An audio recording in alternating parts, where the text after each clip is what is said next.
Hello everyone, welcome to our YouTube channel study with friends. कल की class हमारी आधी रह गई थी जिसमें हम वायरस के बारे में देख रहे थे। आज हम उसको आगे कंटिन्यू करते हैं। देखिएगा, वायरस या वायरस को ही कहा जाता है विषाणु, ठीक है, जिसके लिए मैंने आप लोगों को कोड बताया है। एक बार कोड देख लेते हैं, इसके बाद आगे हम इसको कंटिन्यू करेंगे। रेखा हमें हिट करके पोएचे छोड़ गई,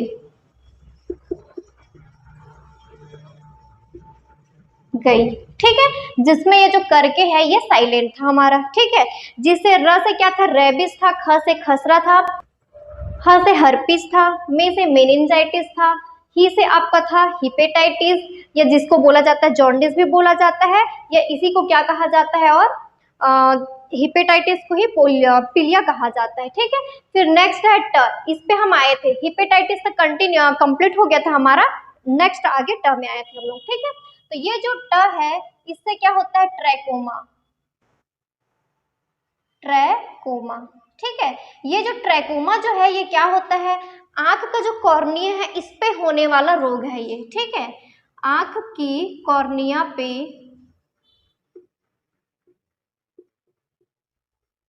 या आंख की कॉर्निया को ये इफेक्ट करता है, जो ट्रैकोमा है ये, ठीक। इसके बाद नेक्स्ट जो करके, ये तो साइलेंट है हमारा। फिर नेक्स्ट है पोएचे, तो पो से क्या हो जाएगा, पोलियो हो जाएगा। पो से हमारा पोलियो, ठीक है।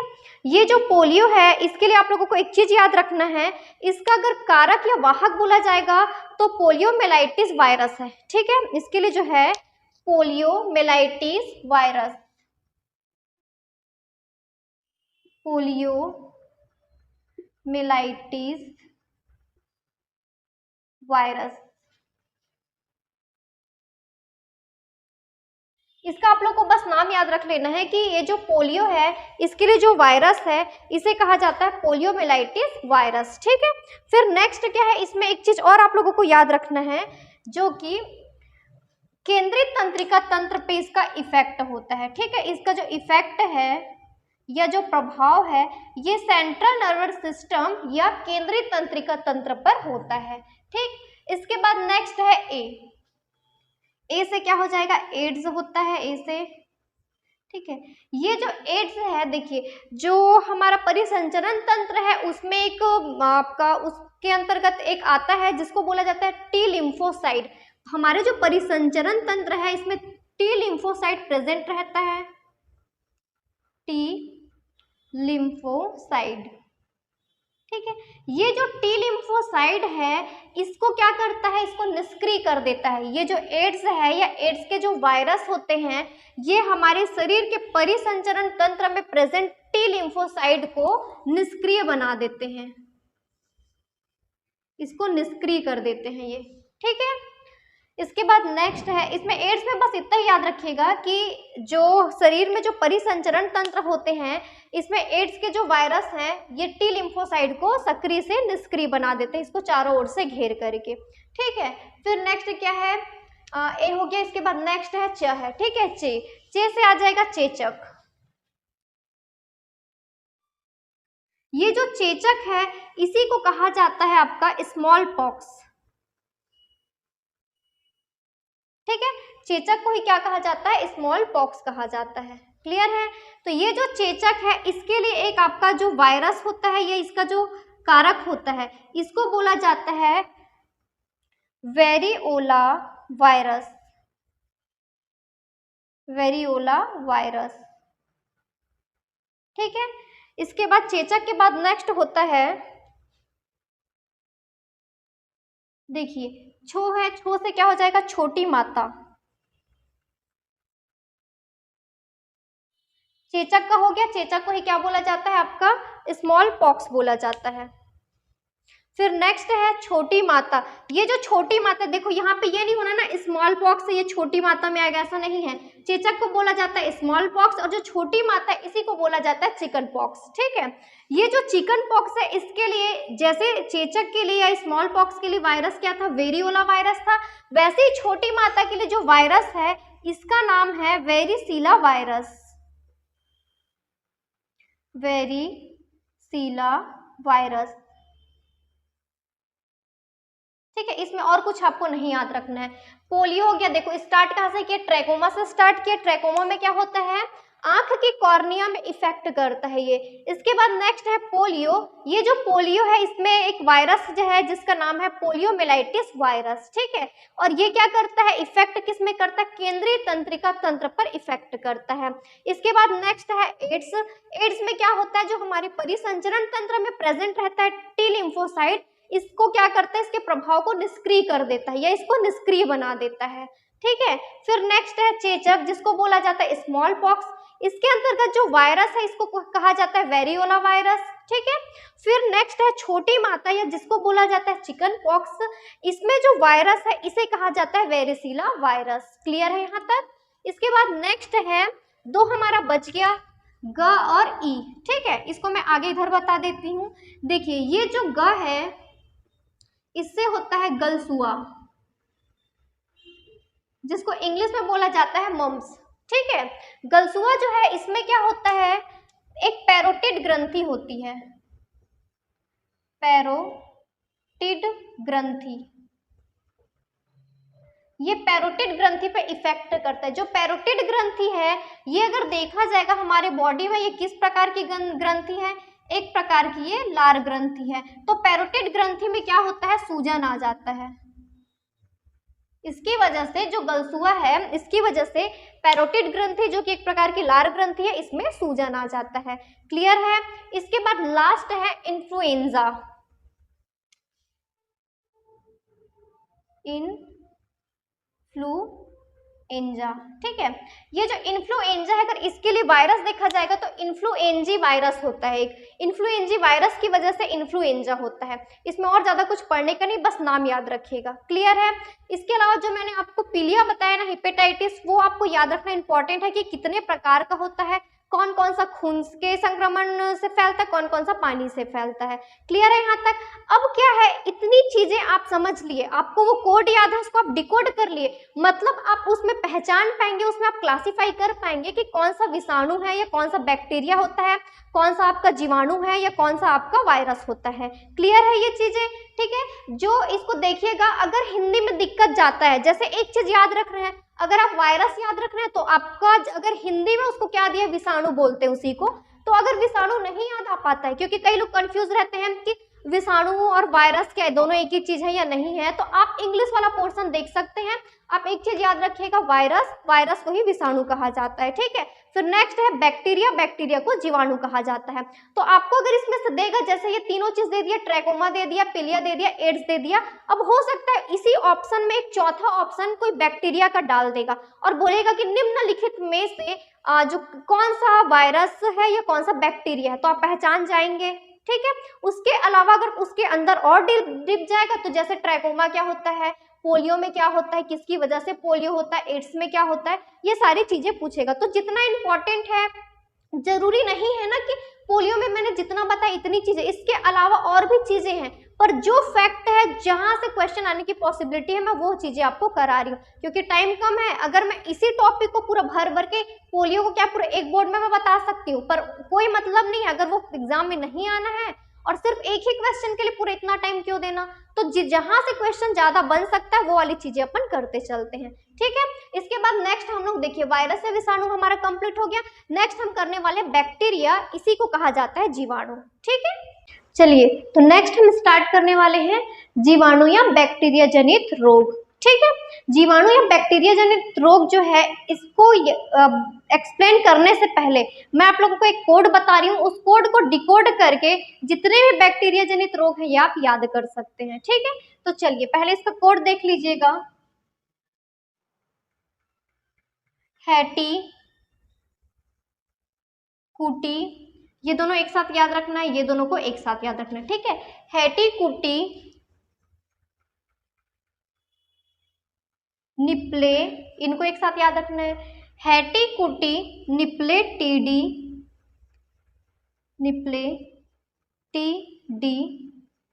नेक्स्ट है काए, का ए, लास्ट है सीगो, सीगो। ठीक है, ये का ए एक साथ याद रखना है और सीगो एक साथ याद रखना है। क्लियर है? क्या बोली मैं? हैटी कूटी निप्ले टीडी काए सीगो।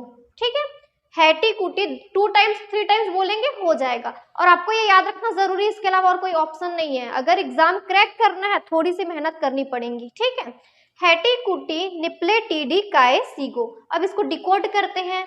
देखिए ये जो है से क्या हो जाएगा? हैजा। टी से हो जाएगा टीबी, या जिसको बोला जाता है तपेदिक, ये इसी को ही कहा जाता है क्षय रोग। ठीक है, हैटी याद होगी इसमें, ह से क्या है? हैजा है, और टी से क्या है? टीबी, जिसको तपेदिक भी बोला जाता है और इसी को क्या कहा जाता है? क्षय रोग कहा जाता है। ठीक है, इसके बाद नेक्स्ट है कूटी, तो कू से हो जाएगा कुष्ठ रोग। नेक्स्ट है टी, टी से आ जाएगा टिटनेस।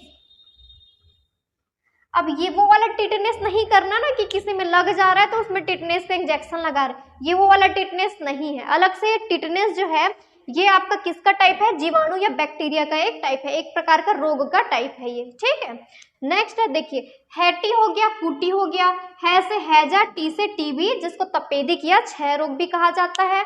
नेक्स्ट है कूटी, कू से आ जाएगा कुष्ठ रोग और टी से हो जाएगा टिटनेस। ठीक, फिर नेक्स्ट है निप्ले, तो नी से हो जाएगा आपका निमोनिया,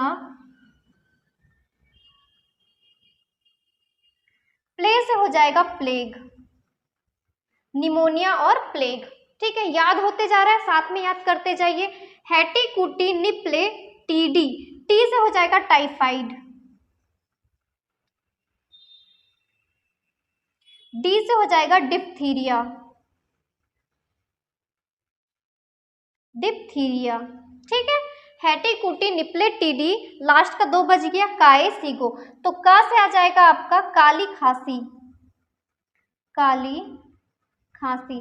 देखो 2 चीजें होता है, काली खांसी होता है और एक काला ज्वर होता है। तो काली खांसी और काला ज्वर को मिक्स मत करिएगा, काला ज्वर मैं आगे बताऊंगी आप लोगों को, ये बैक्टीरिया में नहीं आता है। काली का से आ जाएगा काली खांसी, फिर ए से हो जाएगा एंथ्रेक्स, ए से लिखिएगा एंथ्रेक्स। ठीक है, लास्ट का 2 बचे, इसको मैं इधर बता रही हूँ, सीगो, सी और गो, तो सी से हो जाएगा सिफिलिस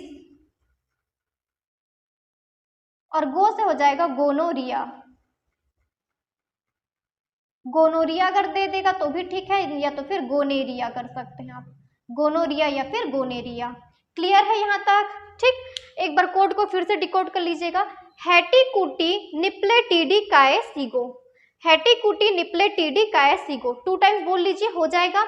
है से हैजा, टी से टीबी या तपेदिक, जिसको क्षय रोग बोला जाता है। फिर नेक्स्ट है कूटी, कू से आ जाएगा कुष्ठ रोग, टी से आ जाएगा टिटनेस। फिर नेक्स्ट है नी से हो जाएगा निमोनिया, प्ले से हो जाएगा प्लेग। फिर नेक्स्ट है टी से टाइफाइड, डी से डिप्थीरिया, क से काली खांसी, ए से एंथ्रेक्स, सी से सिफिलिस और गो से गोनोरिया या फिर गोनेरिया। क्लियर है यहाँ तक? ये आपका इतने में पूरा बैक्टीरिया समाप्त है। इतना अगर पढ़ लिए तो आपको सेलेक्ट करने आ जाएगा कि बैक्टीरिया कौन सा है और वायरस कौन सा है। ये सेलेक्ट करने के लिए देता है, बीच में आपका अगर बैक्टीरिया जो है उसी में आपका 3 ऑप्शन में वायरस को भी दे देगा, तो इसमें से आप छांटिए करके। ठीक है, तो आप लोग ये पढ़ लीजिए तो और कहीं कोई दिक्कत नहीं आएगा। अब इसके अलावा ये जो नाम है, इसके अलावा अगर वो और डिप में जाए, इसमें अगर सिर्फ नाम पूछेगा तो नाम तो अब आप लोगों से हो जाएगा, याद हो गया होगा सबको, है ना। तो उसके अलावा अगर उसका वाहक या कारक पूछता है तो एक बार देख लेते हैं इसको भी। सबसे पहला है हैजा। देखिए सबसे पहला क्या है? हैजा। हैजा में लिखिएगा, देखिए इसी को क्या बोला जाता है इंग्लिश में? कॉलेरा कहा जाता है। हैजा को कॉलेरा। देखो आप लोग क्या करिएगा, इंग्लिश नेम को भी याद कर लीजिएगा, क्योंकि जो कारक या जो हम वाहक या जो जीवाणु पढ़ने वाले हैं, है ना, जीवाणु या कारक, ये उसके इंग्लिश नेम से रिलेटेड रहता है। तो इंग्लिश नाम अगर याद है तो बाकी ये जो है थोड़ा सा अगर टफ लगेगा तो नाम से आप उसको कनेक्ट कर पाएंगे। ठीक, तो एक एक रीड आप लोग ले लीजिएगा उसको भी। तो देखिए पहला क्या है? हैजा है, जिसको बोला जाता है कॉलेरा। हैजा जो है अगर इसका जीवाणु या इसका जो कारक है वो देखा जाएगा तो वो है विब्रियो कॉलेरा। ठीक है। हैजा जो है इसका अगर जीवाणु या किसकी वजह से हैजा होता है तो विब्रियो कॉलेरा की वजह से हैजा होता है, ठीक है। लेकिन ये जो विब्रियो कॉलेरा, ये जो आपका बैक्टीरिया जो है इसको फैलाता कौन है, मतलब किसकी वजह से एक्चुअल में देखा जाएगा ये एक प्रकार का बैक्टीरिया। अब बैक्टीरिया को सभी तरफ फैलाने का काम कौन करता है, तो मक्खियां करती है। तो इसका जो वाहक है वो क्या है, मक्खियां हैं, ठीक है। कारक क्या है, किनकी वजह से, विब्रियो कॉलेरा की वजह से होता है, और फैलाने का काम कौन करती, मक्खियां करती। तो हमें किनके द्वारा हैजा होता है अगर पूछा जाए, हमें मक्खियों के द्वारा होता है। पर मक्खियों में ऐसा क्या है जिसकी वजह से हमें हैजा होता है, तो मक्खियों के पास एक बैक्टीरिया होती है जिसको बोला जाता है विब्रियो कॉलेरा। क्लियर है ये। और इसका जो लक्षण है ये क्या रहता है, जल की कमी हो जाती है, उल्टी दस्त होता है इससे। जिनको हैजा है उनमें क्या होता है, उनके बॉडी में जल की कमी हो जाती है और उल्टी या दस्त होता है उनको। क्लियर है। इसके बाद नेक्स्ट है टीबी। ये जो टीबी है इसे ही क्या कहा जाता है, तपेदिक कहा जाता है, इसे ही क्षयरोग कहा जाता है, ठीक है। अगर इंग्लिश में देखा जाएगा तो ट्यूबरक्यूलोसिस, इंग्लिश में से क्या कहते हैं, ट्यूबरक्यूलोसिस कहते हैं। सबका अगर नाम नहीं होता तो लेकिन जो इम्पोर्टेंट है ना एटलीस्ट उसका आप लोग कर लीजिएगा इंग्लिश नेम, वो काम आएगा आपको। तो देखिए इसका जो जीवाणु है वो क्या है, माइकोबैक्टीरियम ट्यूबरक्यूलोसिस। अब ये ट्यूबरक्यूलोसिस अगर ये याद है तो आपको इसका जीवाणु का इधर पे याद हो जाएगा, है ना, तो ज्यादा दिक्कत नहीं जाएगा अगर इंग्लिश नेम है तो देखिएगा जीवाणु में क्या हो जाएगा, माइकोबैक्टीरियम ट्यूबरक्यूलोसिस। ये किसका जीवाणु है, टीबी का या क्षयरोग या तपेदिक का, ठीक है। इसके जो खोज करते हैं ये है रॉबर्ट कोच। और इसका जो टीबी है, टीबी के लिए क्या होता है, टीबी की बीमारी होती है तो उससे बचाव करने के लिए एक टीका होता है, उस टीके को बोला जाता है बीसीजी। टीबी से बचाव के लिए एक टीका लगाया जाता है जिसे कहा जाता है बीसीजी, बीसीजी का टीका। बीसीजी क्या होता है, बैसिलस कैलिमिटी ग्यूरिन, इसका एक टीका होता है, ठीक है। तो वो लगाने से टीबी से राहत मिल जाती है। क्लियर है। इसके बाद नेक्स्ट है कुष्ठ रोग। अच्छा ये बताओ किसी के माइंड में अभी भी तो नहीं है ना वो बचपन वाली चीजें, ज्यादा टीवी देखने से टीबी होता है ना, हम लोग जब छोटे थे तो ये होता था, ठीक है। अब जो है इसको पढ़ने से पता चल गया ना कि टीवी से कोई कनेक्शन नहीं है, उस वाले टीवी का इस वाले टीवी से दूर दूर तक कोई कनेक्शन नहीं है, ठीक। फिर देखिएगा नेक्स्ट है कुष्ठ रोग जिसको बोला जाता है लिप्रेसी। ये जो कुष्ठ रोग है इसका अगर जीवाणु देखा जाएगा तो माइकोबैक्टीरियम लेप्री, इसका जीवाणु का नाम क्या है, माइकोबैक्टीरियम लेप्री है। और इसमें जो ट्रीटमेंट होता है वो कौन सा ट्रीटमेंट करते हैं कुष्ठ रोगी के लिए, MDT का, मल्टी ड्रग थेरेपी। इसमें थेरेपी होता है जिसे कहा जाता है मल्टी ड्रग थेरेपी। क्लियर है यहाँ तक। इसके बाद नेक्स्ट है टिटनेस। इसे टिटनेस को कहा जाता है धनुष टंकार। अगर टिटनेस नाम नहीं देगा तो इसको क्या देगा, धनुष टंकार देगा, ठीक है। तो इसमें जो है इसका कारक जो है देख लीजिएगा, इसका कारक क्या है, क्लोस्ट्रीडियम टेटेनिक, ठीक है, क्लोस्ट्रीडियम टेटेनिक, ये क्या है इसके कारक हैं। और इसका जो इफेक्ट है वो क्या होता है, इसका इफेक्ट जो टिटनेस या धनुष टंकार जो एक आपका बैक्टीरिया है इससे मनुष्य की बॉडी में क्या इफेक्ट होता है, तो पैरालिसिस हो जाता है या लकवा हो जाता है। इसी का एक और नाम है पक्षाघात, पक्षाघात देगा, नहीं तो लकवा देगा, नहीं तो पैरालिसिस, पैरालिसिस तो देगा ही इंग्लिश में। इंग्लिश ना एक ही नाम रहता है, हिंदी में 2-3 टाइप के, एक ही चीज के 2-3 प्रकार नाम हो जाते हैं। तो ज्यादातर आप ट्राई करिए कि इंग्लिश वाला याद हो जाए, और नहीं होता है तो कोई दिक्कत नहीं, हिंदी तो है ही, ठीक। इसके बाद नेक्स्ट है निमोनिया। तो देखिए ये जो निमोनिया है इसका अगर कारक देखा जाएगा तो डिप्लोकोकस न्यूमोनी, इसका जो कारक है या जो जीवाणु है इसका नाम क्या है, डिप्लोकोकस न्यूमोनी, ठीक है। ये जो निमोनिया है ज्यादातर, मैं ये नहीं बोलूंगी कि बच्चों में ही होता है, इसके अलावा भी इसके और लक्षण होते हैं, पर निमोनिया ज्यादातर बच्चों में ही होने वाला रोग है ये, ठीक है। इसके बाद नेक्स्ट है प्लेग। प्लेग जो है इसका जो कारक है ये इसका जो कारक है इसे कहा जाता है पास्चुरेला पेस्टिस, ठीक है, पास्चुरेला पेस्टिस, ये इसका कारक है या जीवाणु का नाम है, ठीक है। अब ये जो जीवाणु जो है या जो बैक्टीरिया है ये आता कहाँ से है, जैसे मैंने आपको यहीं पे बताया ये विब्रियो कॉलेरा ये जीवाणु है, पर हमको किससे फैलता है, मक्खियों से फैलता है ना। उसी प्रकार ये जो प्लेग की जो बीमारी है ये जो जीवाणु है ये किसके तरीके से आता है, तो चूहे या गिलहरियों से आता है। चूहे या गिलहरी जो है इसमें पाया जाता है, उसको पिस्सू कहा जाता है, इसी पिस्सू से ही प्लेग की बीमारी हम में फैलती है। ठीक है। तो इस बीमारी का जो कारक है ये क्या है आपका पास्चुरेला पेस्टिस, और इसके जो वाहक है ये क्या है चूहे या गिलहरी हैं, ठीक है। मतलब चूहे या गिलहरी में जो पिस्सू पाए जाते हैं इसी से प्लेग की बीमारी फैलती है। इसके बाद नेक्स्ट है टाइफाइड, सबसे मोस्ट इम्पॉर्टेंट थिंग जो कि ज्यादातर देखने को मिलता है टाइफाइड, है ना। तो टाइफाइड को ही क्या बोला जाता है, मोती जीरा बोला जाता है, ठीक है। टाइफाइड को क्या कहा जाता है, मोती जीरा कहा जाता है। इसके कारक क्या हैं, इसके कारक है सैल्मोनेला टाइफी, ठीक है, सैल्मोनेला टाइफी। क्लियर है ये।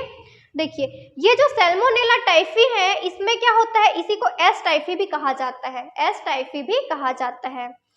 इसमें प्रभावित अंग जो टाइफाइड है इसमें प्रभावित अंग क्या है, छोटी आंत है। छोटी आंत में क्या होता है, अल्सर या छाले हो जाते हैं। क्लियर है। इसके बाद नेक्स्ट है डिप्थीरिया। ये जो डिप्थीरिया है इसके लिए आपको सिर्फ एक चीज ये याद रखना है कि डिप्थीरिया अगर होता है तो श्वास लेने में दिक्कतें आती है। कैसे दिक्कत आती है, गले की जो श्वास नली है उसमें सफेद रंग की झिल्ली बन जाती है जिसकी वजह से हमें सांस लेने में दिक्कत आती है। किसमें, डिप्थीरिया में। क्लियर है यहाँ तक। फिर नेक्स्ट है काली खांसी। देखो मैं आपको बार बार बोल रही हूँ ना, काली खांसी और जो काला ज्वर है इसको अलग ही रखिएगा। काली खांसी बैक्टीरिया में आता है लेकिन काला ज्वर बैक्टीरिया से होने वाला रोग नहीं है, ठीक है।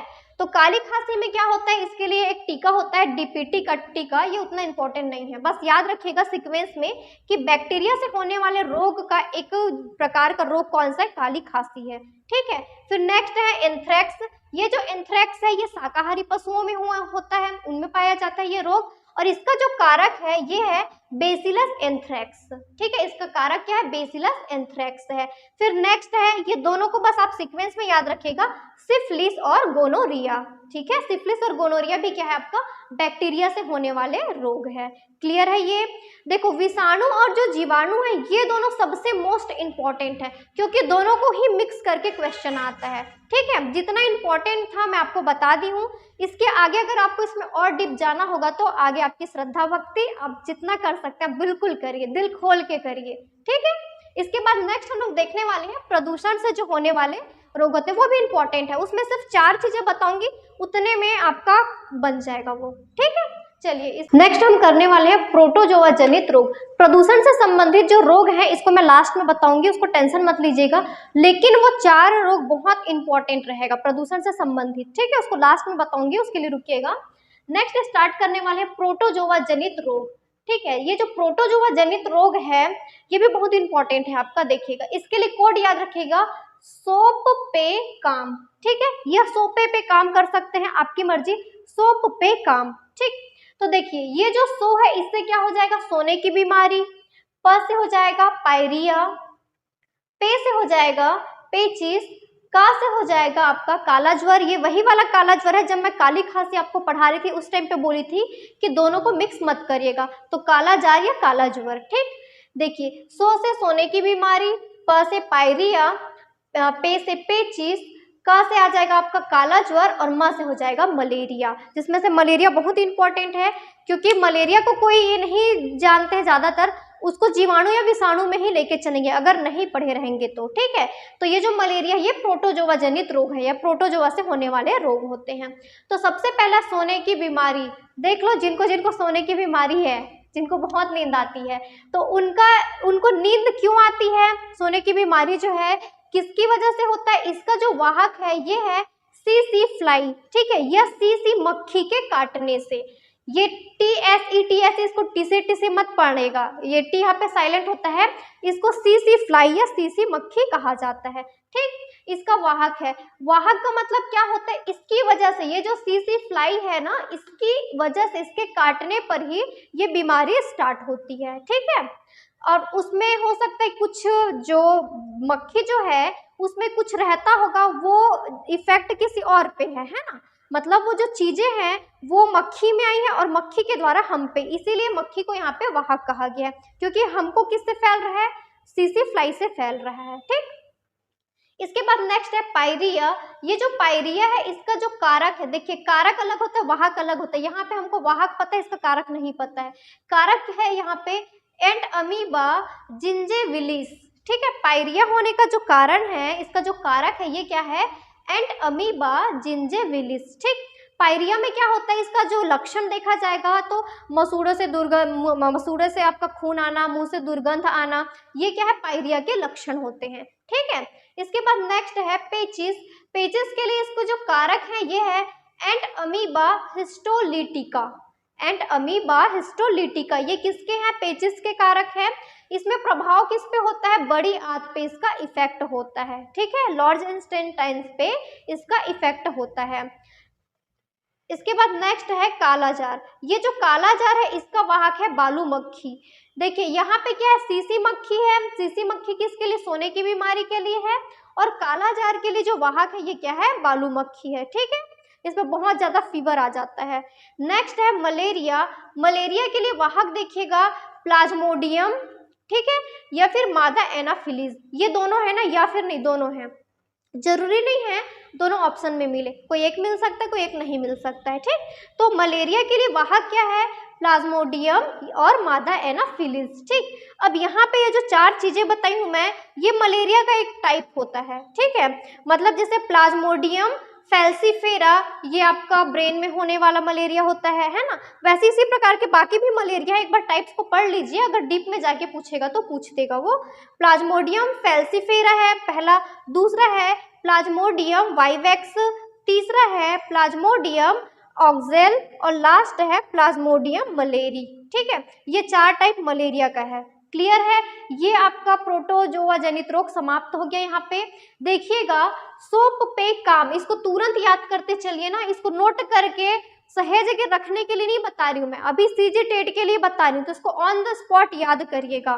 ठीक है, सोप पे काम, सोने की बीमारी पहला, प से क्या हो जाएगा पायरिया, पे से हो जाएगा पेचिस, का से कालाजार और म से मलेरिया। सबसे पहले तो आपको नाम ही याद होना चाहिए कि कौन सी बीमारी किससे संबंधित है। ठीक है, अब ये जो सोने की बीमारी है इसका वाहक क्या है, सीसी फ्लाई है। ठीक है, पायरिया का वाहक क्या है, इसका जो कारक है ये एंट अमीबा जिंजेविलिस है। पायरिया में क्या होता है, मसूड़ों से खून आना या मुंह से दुर्गंध आना।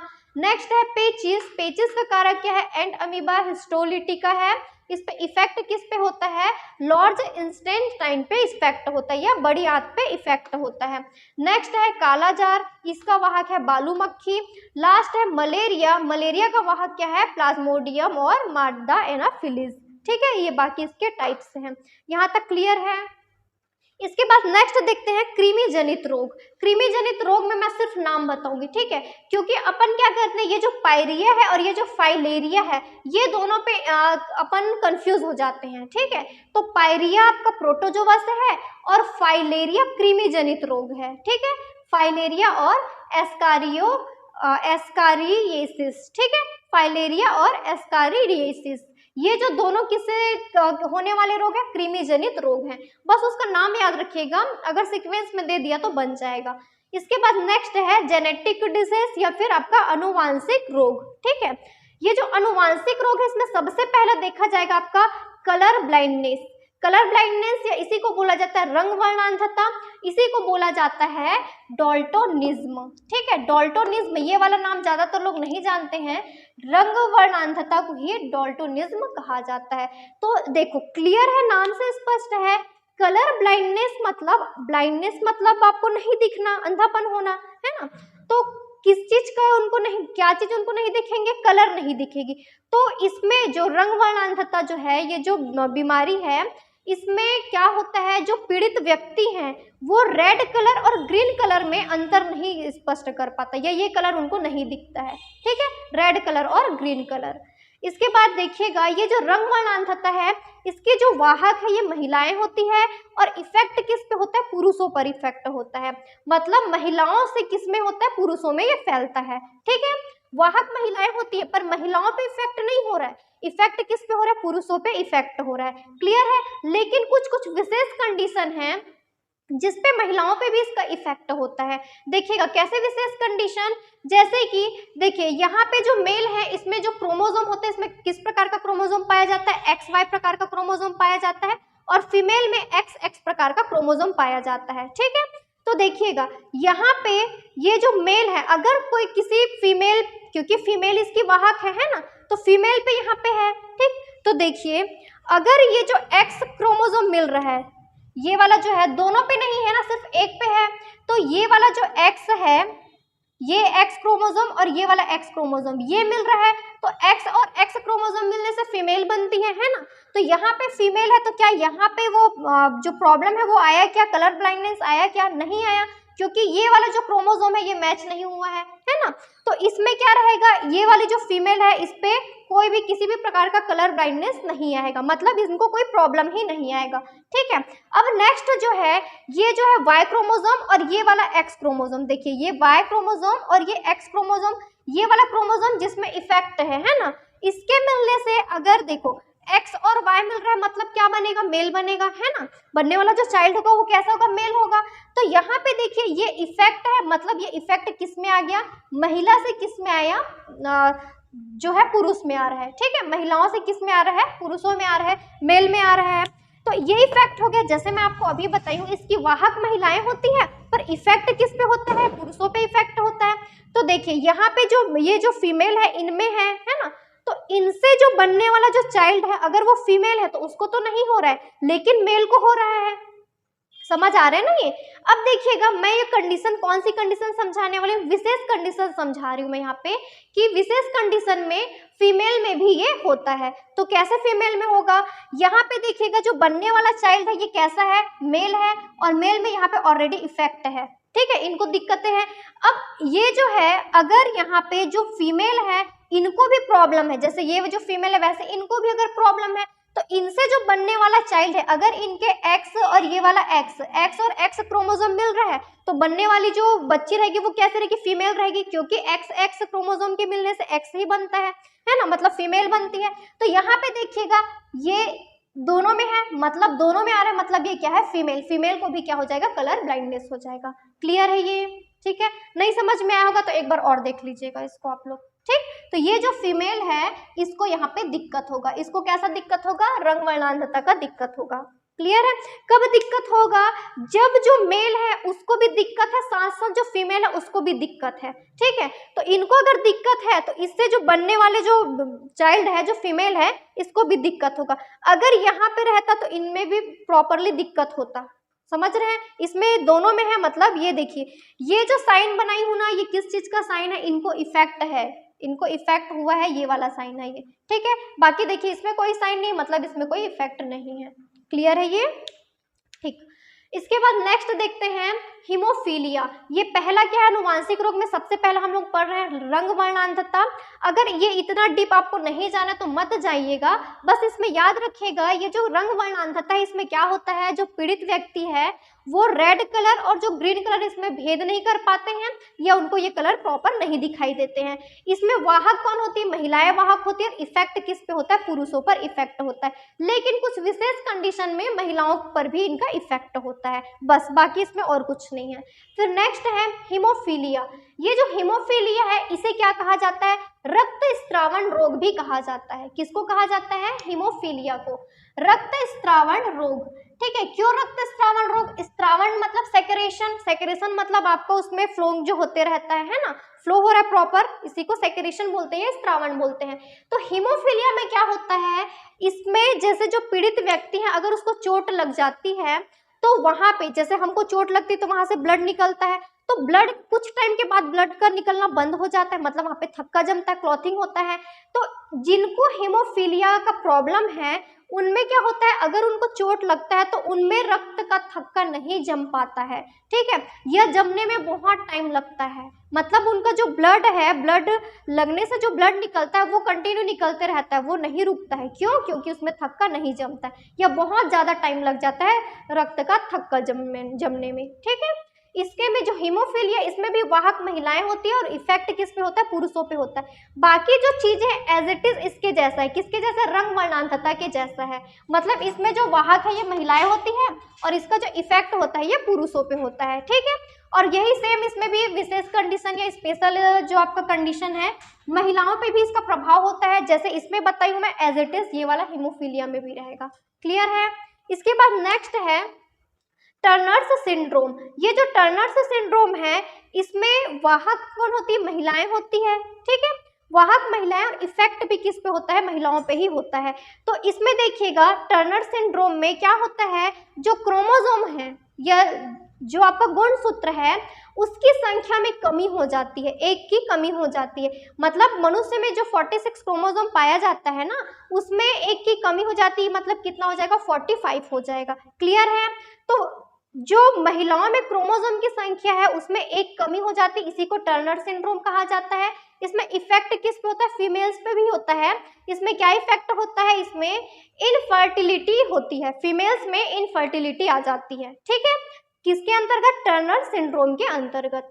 फिर नेक्स्ट है क्लाइनफेल्टर सिंड्रोम। ये जो क्लाइनफेल्टर सिंड्रोम है इसके वाहक होते हैं पुरुष, और इसमें क्या होता है, क्रोमोसोम की संख्या एक बढ़ जाती है। जैसे इसमें क्रोमोसोम की संख्या में एक की कमी हो रही थी, तो यहाँ पे क्या होगा, क्रोमोसोम की संख्या में एक की वृद्धि हो जाती है।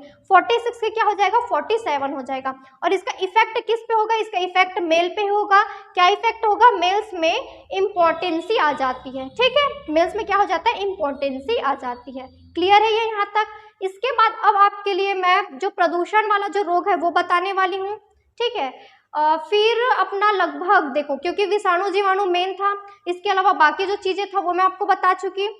लास्ट बच गया प्रदूषण जनित रोग, वो हो जाएगा। फिर रोग से रिलेटेड जितनी चीजें वो हमारे यहाँ पे कंप्लीट हो जाएगा। ठीक है, उसके अलावा और कुछ कुछ जो इंपॉर्टेंट जो बच गया है उसको मैं आप लोगों को आगे की क्लास में करा दूंगी। ठीक, क्योंकि ज्यादा वीडियो लंबा होगा तो आपको दिक्कतें आएंगी, अदरवाइज मुझे पढ़ाने में कोई दिक्कत नहीं है। ठीक, तो इसके बाद नेक्स्ट हम लोग करने वाले हैं प्रदूषण जनित रोग। ठीक, चलिए स्टार्ट कर रहे हैं हम फाइनली। प्रदूषण से होने वाले रोग वो सिर्फ 4 हैं, और उसके अलावा आपको कुछ भी याद नहीं रखना है, बस प्रदूषण से होने वाले रोग और वो किससे कैसे होता है ये बस रखना है आप लोगों को याद। ठीक, तो देखिए सबसे पहला है, देखो 4 याद रखना है, 1 2 3 और 4, इसके अलावा और कुछ भी नहीं करना है आपको इसमें। ठीक है, सबसे पहला है मिनी माता। मिनी माता रोग ये किससे होता है, पारे से होता है। मैच ऑफ द कॉलम में पूछता है इसको, मिनी माता किससे होता है, पारे से होता है। इसके बाद नेक्स्ट है इटाई इटाई रोग। इटाई इटाई रोग किससे होता है, कैडमियम से होता है। ठीक है, मिनी माता पारे से होता है, इटाई इटाई कैडमियम से होता है। इसके बाद नेक्स्ट है ब्लू बेबी सिंड्रोम।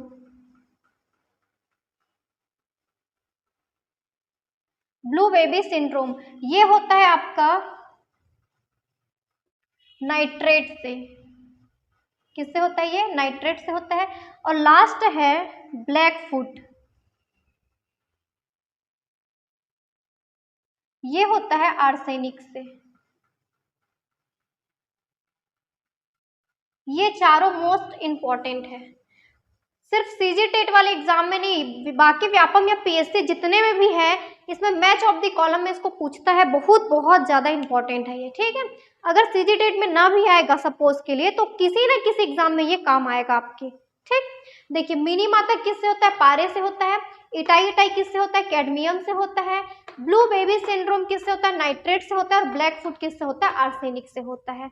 ठीक है, ये जो मिनी माता जो है ये आपका, इसको जापान की खाड़ी भी बोला जाता है, जो पारा है ये, क्योंकि जापान की खाड़ी में ये पाया गया था। ठीक है, तो ये यहाँ पे प्रदूषण वाला हो गया। बायो का जो है इसके अलावा आपका मैं स्रोत बताई थी है ना, तो स्रोत वाले को मैं बाद में बताऊंगी।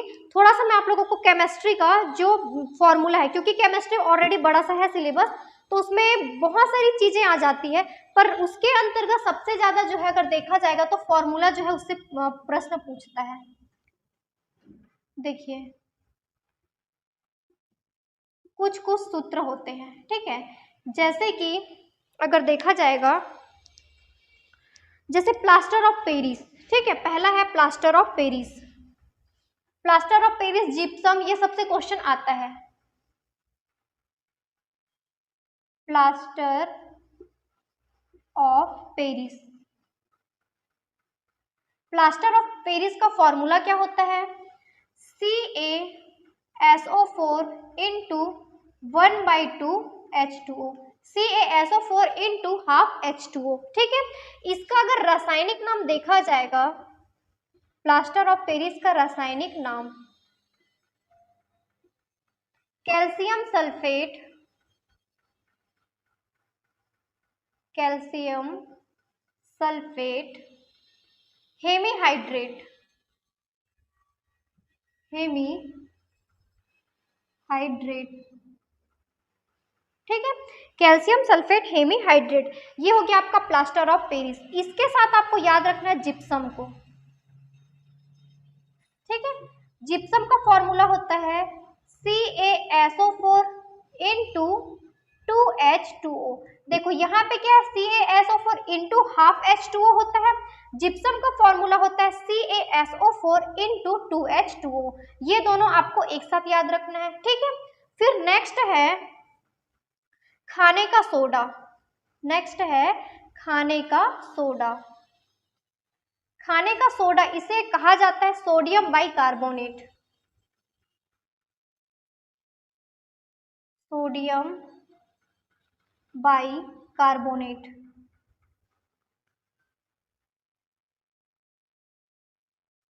ठीक है। देखो इसको कैसे याद रखोगे कि खाने का सोडा को सोडियम बाइकार्बोनेट बोलते हैं। इसको एक और चीज बोलते हैं, खाने के सोडे को ही बेकिंग सोडा कहा जाता है, बेकिंग सोडा कहा जाता है, ठीक। तो देखो इसको याद रखने के लिए बता रही हूँ, खाना कौन बनाती है, बाई बनाती है, तो खाने का सोडा को बोला जाता है सोडियम बाइकार्बोनेट, ठीक है। इसका अगर फॉर्मूला देखा जाएगा, इसका फॉर्मूला है NaHCO3, NaHCO3, ये है आपका खाने का सोडा जिसको बेकिंग सोडा भी बोलते हैं। इसका अगर रासायनिक नाम देखा जाएगा तो सोडियम बाइकार्बोनेट है और इसका फॉर्मूला होता है NaHCO3। इसके बाद नेक्स्ट है धावन सोडा, धावन सोडा, इसी को बोला जाता है वॉशिंग सोडा।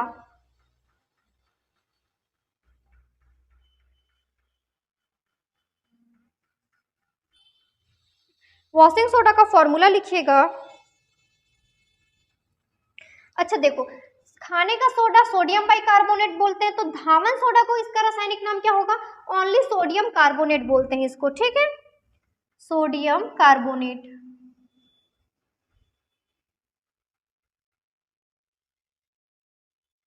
इसका फॉर्मूला नोट करिएगा, NaCO3 into 10H2O, NaCO3 into 10H2O। देखो सोडियम बाइकार्बोनेट ये लंबा नाम है लेकिन इसका फॉर्मूला छोटा है, और सोडियम कार्बोनेट छोटा नाम है लेकिन इसका फॉर्मूला इसके कंपैरिजन में, किसके कंपैरिजन में, खाने का जो सोडा है उस फॉर्मूले के कंपैरिजन में इसका फॉर्मूला बड़ा है आपका, ठीक है। तो देखो प्लास्टर ऑफ पेरिस और जो जिप्सम है इसको आप एक साथ याद रखेंगे, खाने का सोडा और जो धावन सोडा है इसको आप एक साथ याद रखेंगे, ठीक है। खाने का सोडा को क्या बोलते हैं, सोडियम बाइकार्बोनेट बोलते हैं या इसी को बेकिंग सोडा बोलते हैं। इसका फॉर्मूला है NaHCO3। नेक्स्ट है धावन सोडा या इसी को वॉशिंग सोडा बोलते हैं, इसको बोला जाता है और sodium carbonate NaCO3 into 10H2O, ठीक है। इसके बाद नेक्स्ट लिखिएगा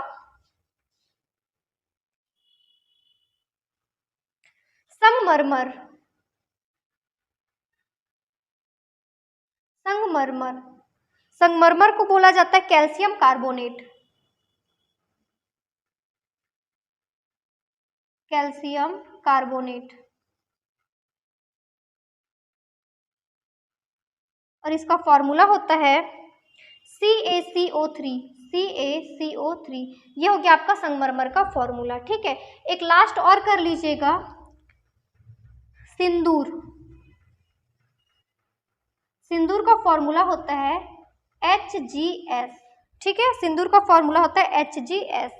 हास्य गैस या लॉफिंग गैस सबको पता है, आप कमेंट करके बताइएगा कि लॉफिंग गैस का फॉर्मूला क्या होता है। ये केमिस्ट्री में देखो प्लास्टर ऑफ पेरिस और जिप्सम ये दोनों एक साथ पेयर में याद रखना क्योंकि ये सिमिलर है इसका फॉर्मूला, ठीक है। इसके बाद खाने का सोडा और धावन सोडा को एक साथ याद रखना क्योंकि इसका भी फॉर्मूला भले सिमिलर नहीं है लेकिन ये सोडा से रिलेटेड है। इसका नाम देखिए सोडियम बाइकार्बोनेट और इसका नाम क्या है, सोडियम कार्बोनेट, ठीक। तो ये इसका फॉर्मूला इंपॉर्टेंट है। कभी कभी प्लास्टर ऑफ पेरिस का रासायनिक नाम पूछ देता है, रासायनिक नाम क्या है, तो कैल्शियम सल्फेट हेमीहाइड्रेट, ठीक है, क्लियर है ये। तो यहाँ पे आज हम आज की क्लास को समाप्त करते हैं। कल की क्लास में अगर बायो से रिलेटेड कुछ चीजें हो जाएगा तो उसको करते हैं, या तो फिर अपना जो प्रकाश वाला टॉपिक है, या तो एक काम करते हैं, देखो जो प्रकाश वाला जो टॉपिक है ना, उसमें जो लेंस है, जो अवतल दर्पण उत्तल दर्पण है, इससे क्वेश्चन आने की प्रोबेबिलिटी ज्यादा है, तो अपन सबसे पहले इसको कर लेंगे, फिर जो बचा हुआ इसमें का और कुछ कुछ पार्ट है उसको हम देख लेंगे। ठीक है, क्लियर है? चीजें अच्छी लग रही है, क्लासेस पसंद आ रही है और लग रहा है कि ये यूजफुल है, तो आप एक बार कमेंट करके बताइएगा कि यस मैम ये सही है। ठीक है, और अगर आपको हमारा वीडियो अच्छा लग रहा है, हमारी क्लासेस पसंद आ रही है, तो इसको ज़्यादा से ज़्यादा अपने दोस्तों में शेयर करिएगा, ज़्यादा से ज़्यादा सब्सक्राइब कराइएगा और हमारे वीडियो को लाइक कीजिएगा। Thank you.